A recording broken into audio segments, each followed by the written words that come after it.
Let's see, we've got 4 that we've already done. We've done temperance, silence, order, and resolution. Today is frugality.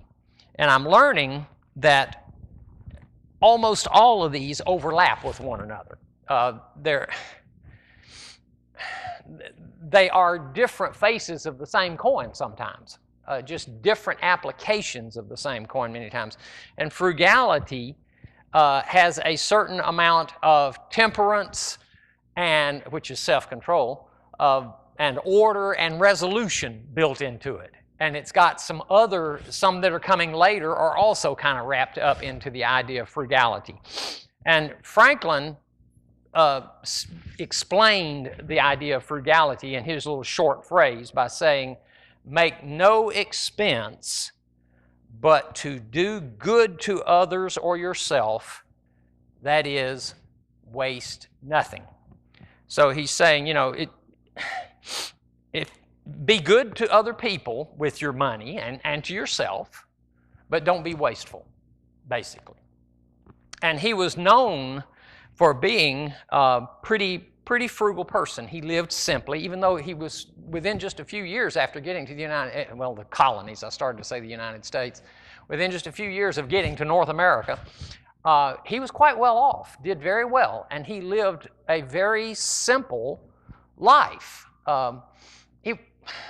He didn't dress extravagantly or anything like that. He didn't live extravagantly. It wasn't as rich as Warren Buffett. And I guess everybody knows who Warren Buffett is. He's one of the richest men on earth. He still lives in the house that he owned in the 1950s before he started making money. The guy's worth billions. And he still drives an old Chevy and lives in his 2,000 square foot brick house in the little neighborhood that he has lived in all of his life just about and everything. He's not opposed to spending money. He just sees no reason to do it. He's got a house, he's got a car, he's got what he needs, So he's a pretty frugal fellow. Frugal does not mean, and I don't intend for it to mean, it may mean this to some people, but I don't intend for the term frugal to mean austere, cheap, stingy, or tightwad, or a Scrooge. Now you remember old Scrooge had lots of money, but yet he wouldn't put coal in the fireplace to warm his office or his home because he was too cheap. He would rather be cold.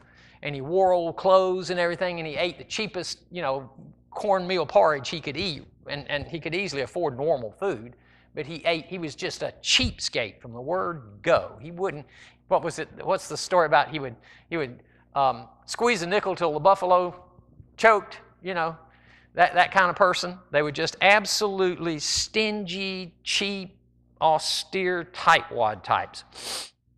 I'm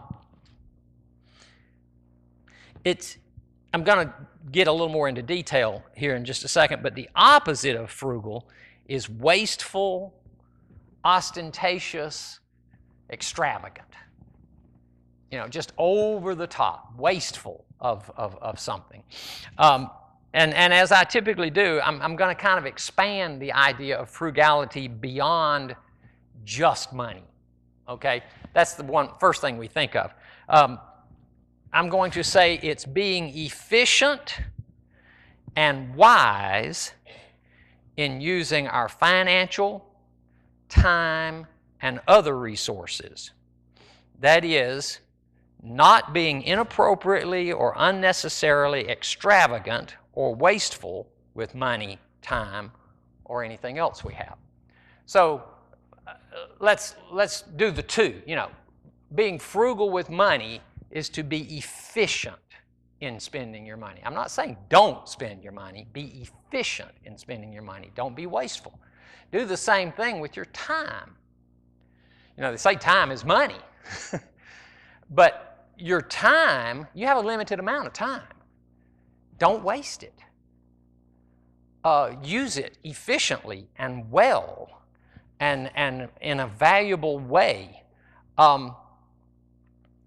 The problem is the American way is pretty much based on consumerism. the idea of the rich American, when we would go to Europe, people always thought you were rich. That's not a bad view, actually, because on a worldwide scale, we are rich. An average American is rich by worldwide terms. If you're a middle classer, you're rich by most people's standards around the world. Even by middle class standards in Germany, a middle class American is pretty rich. The size of the house that you live in, the type of car you can drive, and the number of clothes you've got, and the amount you spend for food, which is a lot less than they spend in Europe, makes you way better off living than they are. But we are very much about consumption in the United States. In fact, I remember hearing several political figures and others during we all remember, of course, the financial, or the recession that bottomed out in March of 2009. I remember several political figures telling us that to be good Americans, we needed to go out and spend money. Spending money makes you a good American.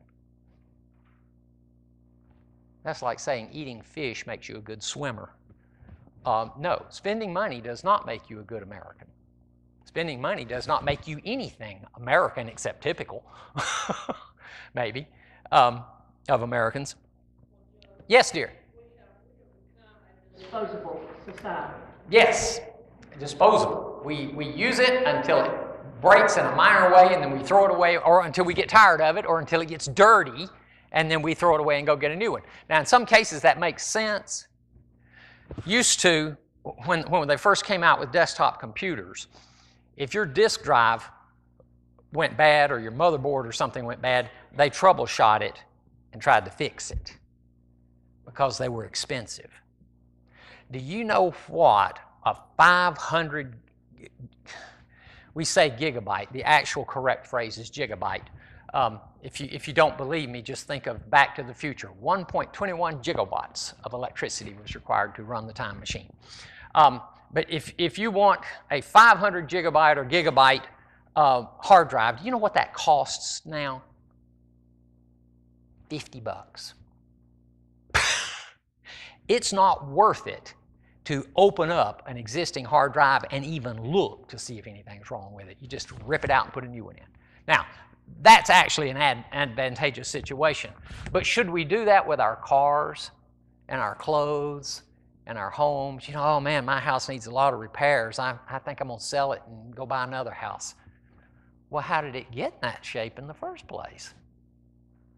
You let it go. You didn't fix things as they broke, did you?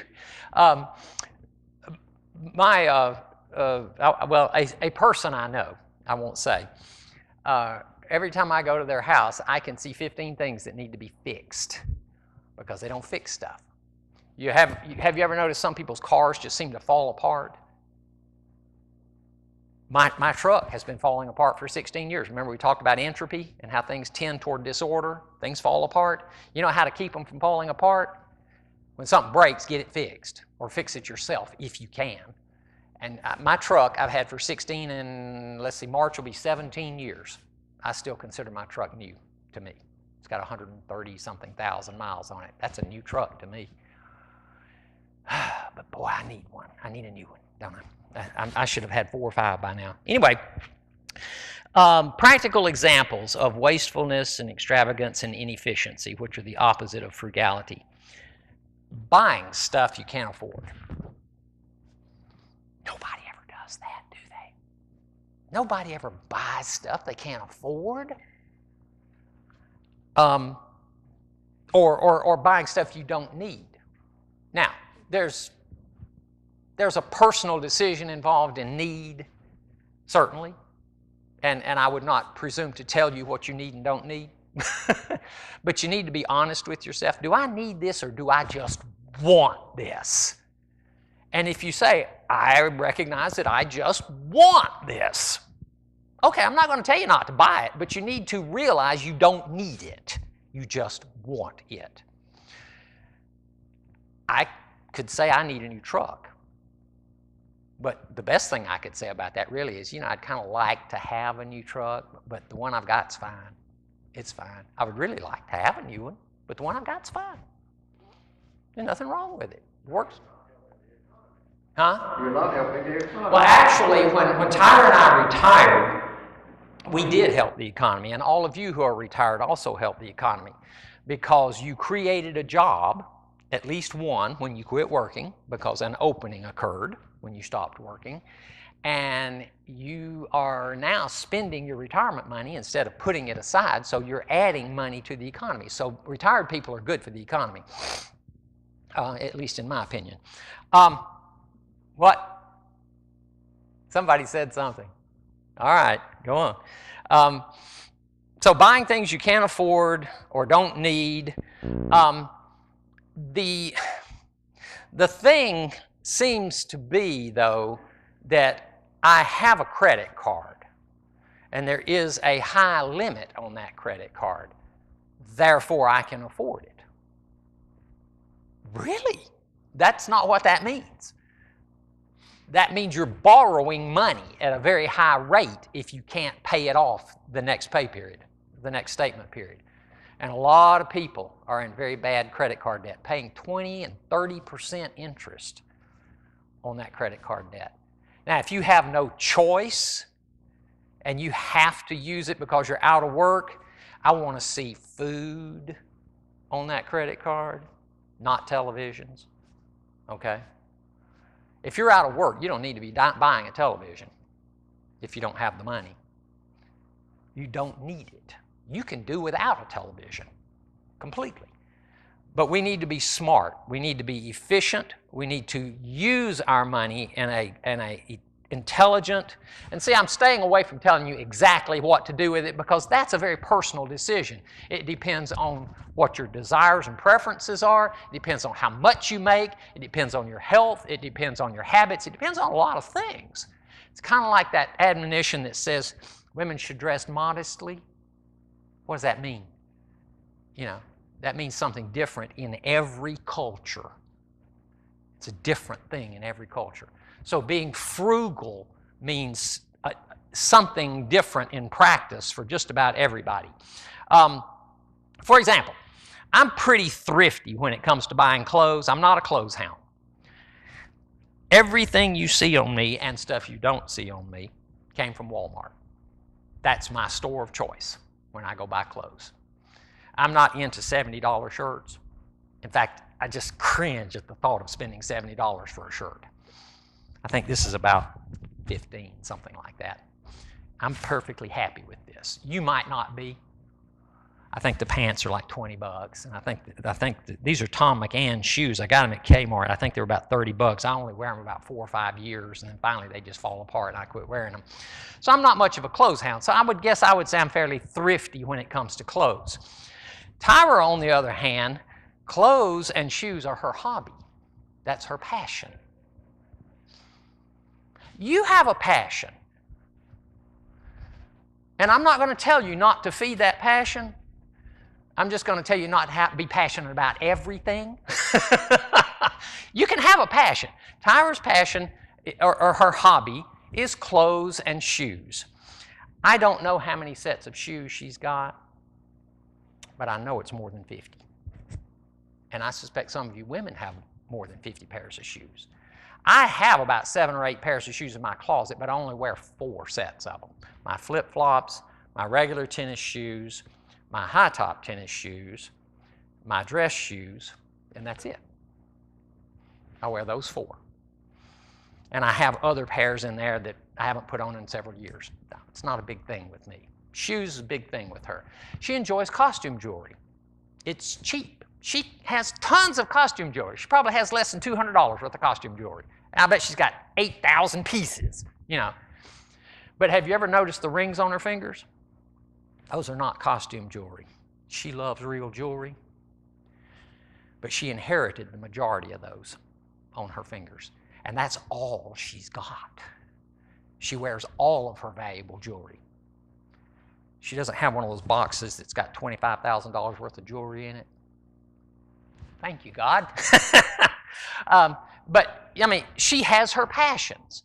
And I have mine. I like shooting, and I like model railroad cars and things like that, and layouts and stuff. And so I've spent a fair amount of money on those kinds of things through the years.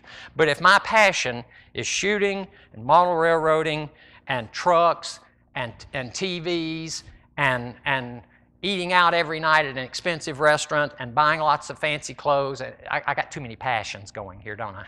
Got too many. Now, if you're filthy rich,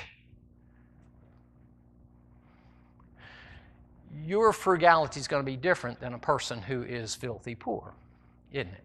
It's going to be different. But you still have to be intelligent.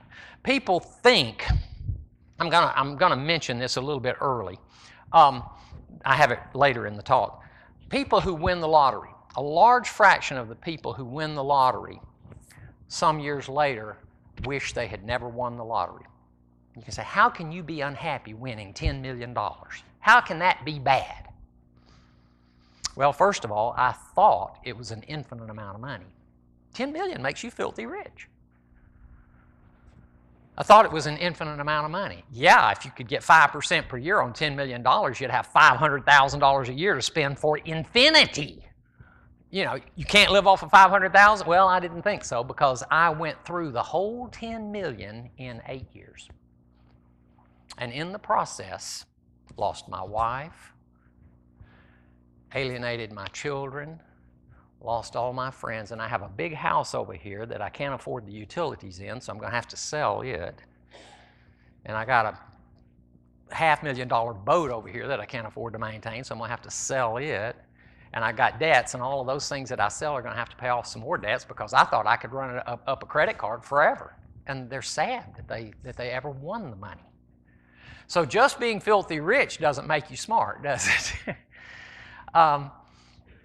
There was a woman, there was a story, I saw it reenacted on TV, where this woman was married to a minister, and she hired an undercover police officer, presumably for $10,000, to kill him.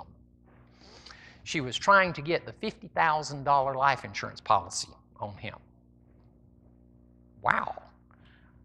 Hope I'm worth a little more than that. But so she was going to net $40,000 after she paid this guy $10,000. That won't even buy a cheap Mercedes. One. What was she going to do with that money? Did she think that was a lot of money? I don't know. Anyway, so buying stuff you can't afford or don't need. We've got the I want it now attitude. You know, you need a better car, you need a better house, you need this kind of clothes, you need this, you need this, you need this, you need this. And, like I said earlier, you've got room on your credit card to pay for it. In fact, there's a commercial where a guy's sitting with his cell phone looking at a big screen TV. And the song is, I want it now.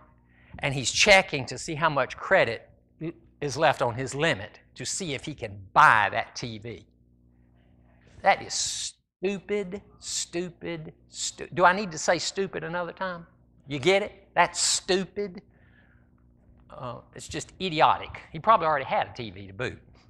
But if he has the cash money or has it in the bank and everything, and he's got all of his other bills paid and everything, and he really, really wants a TV and that's his passion, okay. But again, don't let everything be your passion. Another failure in frugality is to fail to plan time for important things, both long-term and short-term. Plan your day. Think about what you want to accomplish with your limited time today. Don't just go, well, I'm just going to have to see where the day goes. Every day, I have a list. In fact, I brought it with me because it's kind of long today. I have a list of stuff that I need to get done at some point in my life. I think I mentioned it to you last week or something. And most of them have actual dates associated with them. And the one at the top says, things to do today, Sunday, October 16th. And I have a list of things that I need to accomplish or want to accomplish today. The last thing on the list is take a nap, because I will need a nap. that's a barrel wisdom. But plan your day. Think about your time. If you really, really, really want to play candy, what was that? Something rattled. Oh, she dropped her thing. If you really, really want to play Candy Crush, put that down. From 10:15 to 10:45, I'll play Candy Crush. And then stick to that. Don't play it for the rest of the day. I have seen people walking down the street playing games, not even looking up on their cell phone, just walking and playing. If they could walk right over a fire hydrant, and, just crazy. Plan your day. Use your time wisely. It's very, very easy to waste an entire day, week, month, year, and it's gone. You can't get it back. Be frugal with your time. Value it. Put it to good use. There's a commercial on, and I thought I put it right there. Well, I'm going to go ahead and mention it now, even though it comes later in the discussion. Peyton Manning, since he retired, has been making some fun and interesting commercials. And one of them shows him walking along his bathrobe and sitting down on a park bench, and a gentleman is sitting next to him. And I can't remember exactly what they say, but basically I think he asked the man if he has any suggestions for Peyton as things that he could do.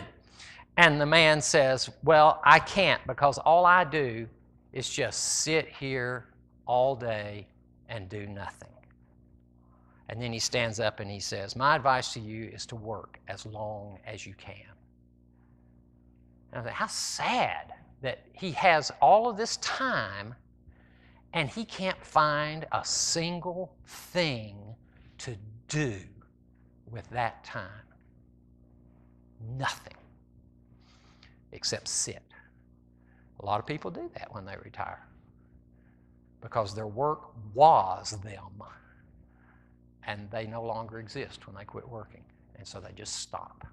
I have less free time now than I did when I was working full time. I go full tilt all day long. I plan some time to goof off. It's on the list. I plan some time to goof off or watch a movie or do something like that, but every hour of my day is filled with something to do, which unfortunately ends up being a lot of my yard work and a lot of church yard work and a lot of other kind of work, but I guess as long as I can do that, I should keep doing that.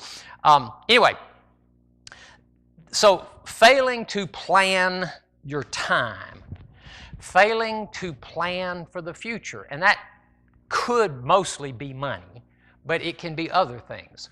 What do you want to do with your life over the next 20 years? How do you want to finance that when you do that? Most people just spend. And a lot of people say, well, I can't afford to save. Everybody can afford to save. The secret is to live below your means. People, I can't afford to. Well, you're living above your means now. You ought to be able to live below your means. You can spend more than you make. How are you managing that? How do you do that? Only the U.S. government can do that. You can't do that. Live below your means. It's a sad event, but it's true.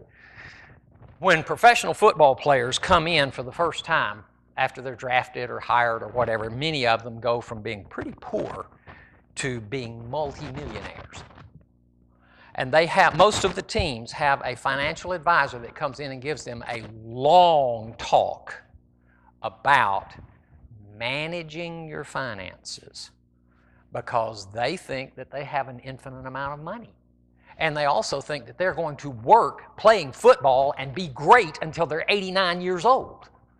Yeah, if you make it to 35, you're going to be lucky. So you got like a 10, 12-year maximum career at making this kind of money, maybe, if you're lucky. And so they walk around with a pound of gold chain around their neck, driving a Lamborghini and 10-carat diamond studs in their ears and wearing $400 trashy-looking pants that I wouldn't give you $5 for. And they're just blowing money left, buying fancy houses. And, the Lamborghini, that's just one of my 12 cars that I've got. Aren't you cool? What are you going to do when your arm goes out or your leg goes out and you no longer can work at all? Because you don't have a trade other than I can catch a football, or I can throw a football.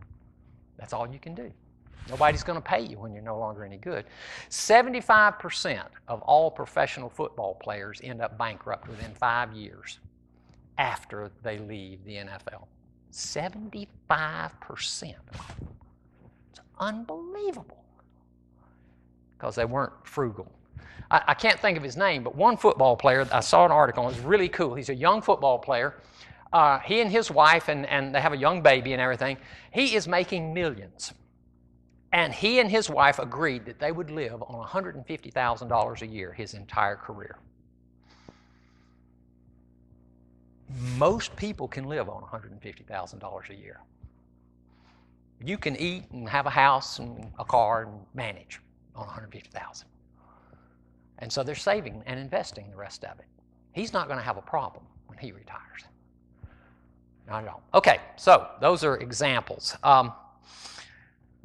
Basically, it comes down to being a good steward of what God has given you to use in this life.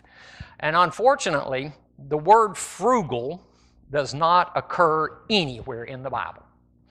But stewardship does. 1 Corinthians 4, verses 1 through 2, some of these are King James Version, some of them are NIV. I liked some better than others at times. It says, and Paul is talking about his work with the Corinthians, and so he's told them, look at me and as a minister of Christ and as a steward of the mysteries of God. And he says, moreover, it's required in stewards that a man be found faithful. In other words, if you're a steward of stuff that God has given to you, you need to be faithful in your stewardship. An even better one is in 1 Peter 4:10. This is NIV. Each of you, this is specific guidance, each of you should use whatever gift you have received. That could be money, that could be skill, that could be a lot of things. You should, whatever gift you have received, to serve others as faithful stewards of God's grace in its various forms. That one verse right there tells you need to be good with your money and your time and any other resources that you have. If you've got a boat, you should be using that to bring glory to God as a resource and not wasting it out there just so that you can ride it, around in it. We used to have two very nice Yamaha jet skis. And when we first got them, our kids were fairly young teenagers, and we rode those things to death. And then after a while, we kind of got disinterested in them. And I realized that it was no fun to ride them unless we were taking somebody out with us that hadn't ridden them before. It became way more fun to share those jet skis. They sat in the garage, wasted, unless we took them out with some friends or somebody, or to a party or something. And I found out, I found more pleasure standing on shore watching other people riding them than I got from riding them. So if you've got a really nice home, you should practice lots of hospitality. If you've got a nice boat, again, you should have friends over to ride around in your boat with you and enjoy it, share it. That's efficient and good stewardship of the things God's blessed you with. The word waste comes up periodically, which we've referred to as not frugal. Proverbs 18:9 is interesting. He also that is slothful in his work is brother to him that is a great waster. In other words, if you're lazy on the job, you're just wasting your employer's time and money, basically. You're a waster. Luke 15, the story of the prodigal son, and we all know that story. And it says in verse 13, and not many days after, the younger son gathered all together and took his journey into a far country, and there wasted his substance with riotous living. And when he had spent everything, there arose a mighty famine in that land, and he began to be in want. He was not frugal. He wasted his inheritance. There's also quite a bit about consumerism, love of wealth, and greed. Mark 4, 18 through 20. It's the story of the parable of the sower. It actually is the parable of the seed, but we call it the parable of the sower. But it says, still others are like seed sown among thorns. They hear the word, but the worries of this life, the deceitfulness of wealth, and the desires for other things come in and choke the word, making it unfruitful. These people have put their trust in wealth and things. You ever notice that things don't make you happy? They make you worry.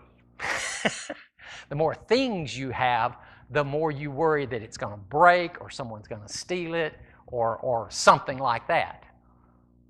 My daughter-in-law is great. If she doesn't use something for a few months, she gets rid of it. It's gone. That woman lives an austere life almost, but she lives okay. But I'll say, you remember that so-and-so? Oh, yeah, I got rid of that. Wow. Okay. All right. Luke 12.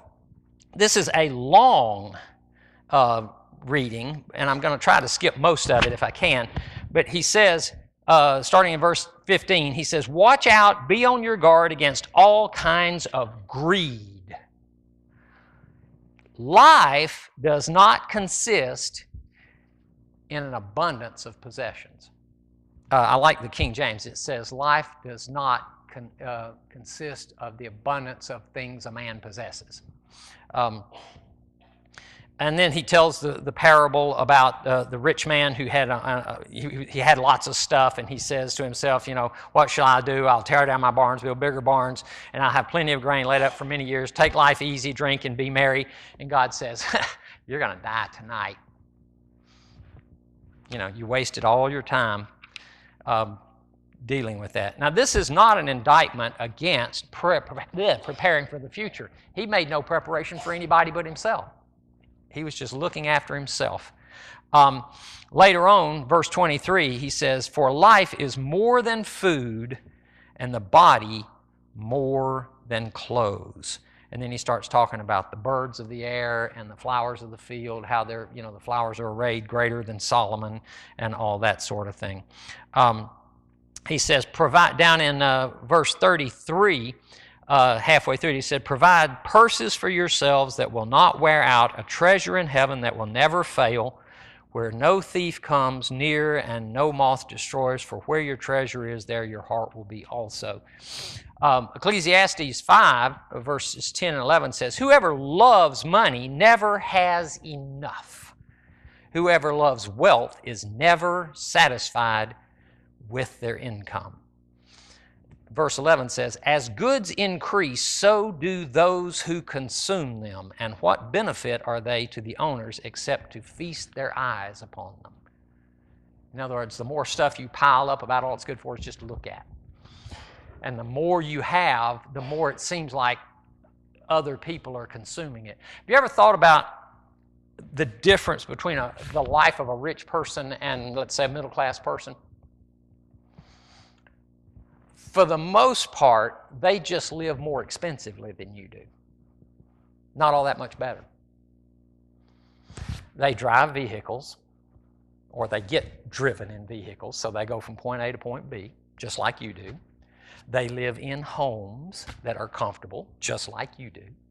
They eat food, sometimes worse food than you eat. It's just way more expensive sometimes. So they eat, they have clothes, they have a home to live in, and they get transportation. You get all of that too. Do you need 10 times better food? Is that even possible? I don't think so. I mean, food that's decent is, food. I don't care whether I'm eating a $10 steak or an $8,000 steak. I would probably not be able to eat an $8,000 steak because it would really upset me, I'm pretty sure, even if somebody gave it to me. That's just, anyway. I watched, you remember Aristotle Onassis? He was the last husband of Jackie, Onassis, who was the wife of John Kennedy before he died. I saw him in a $4,000 tailor-made suit one time. I looked better in my $150 J.C. Penney's off-the-rack suit than he did. This guy was a billionaire. He should have looked like $1 billion, shouldn't he? But, you know, they just live more expensively. 1 Timothy 6, starting with verse 6. But godliness with contentment is great gain, for we brought nothing into the world and we can take nothing out of it. But if we have food and clothing, we will be content with that. Those who want to get rich, this is the person who is just obsessed with getting rich. Those who want to get rich fall into temptation and a trap and many foolish and harmful desires that plunge people into ruin and destruction. For the love of money is a root of all kinds of evil. Some people eager for money have wandered from the faith and pierced themselves with many griefs. Again, it is often misquoted and said money is the root of all evil, but it's that passionate desire and intent for money that gets you in trouble. Everybody needs money and everybody wants money. That's fine, okay? But if that becomes your goal in life is to amass the biggest pile of money you possibly can, that's going to change how you treat other people and how you do some things. And that's not going to be good. Okay. And lose your soul. Hebrews 13 says, keep your lives free from the love of money and be content with what you have. There's many, many more verses that I have. I think the phrase in the Lord's Prayer is significant. Give us this day what? Our daily bread. Not bread for the next 50 years. Give me my bread for today, because that's all I need. Remember in Acts 20, the writer says, he's referring to a statement that Jesus apparently made, which is not found anywhere else. He says, the Lord Jesus himself said, it is more blessed to give than to receive. Philippians 4, he talks about, Paul says, I've learned to be content in whatever circumstances I am. I've had a lot, I've had little, but I've learned the secret of being content in any and every situation, whether well-fed or hungry, whether living in plenty or in want. I can do all this through him who gives me strength. I have lots more, but I guess I'm not going to be able to cover it. The one thing I would like for you to be extravagant in, I want you to be as extravagant as possible in doing good things. If that means giving money or time or kindness or whatever that means. Be very extravagant in that regard. As an example, the woman who brought the really expensive perfume to Jesus was worth like 6 months worth of salary. And she broke it and put it on his head, and they go, oh, this is terrible. This should have been sold and given to the poor. And Jesus says, leave her alone. She's done a good thing. She's anointed me for my burial. You'll have the poor when I'm gone. I'm not going to be here much longer. Be extravagant in doing good things to other people and for other people. Like I said, I had a lot more to say to you about this, but I guess I'm not going to have time. As is always the case, I start out thinking that I only have about 10 minutes worth of material, and by the time I finish, I have 2.5 hours worth of material, so I can't win, I guess. Next week, we will do industry, or being industrious. So that one is related to some of these same ones we've been talking about. So, our benediction. May God give you all of the resources you need to be a good and faithful servant, and may you be a trustworthy steward of those resources to the praise of His glory. Amen.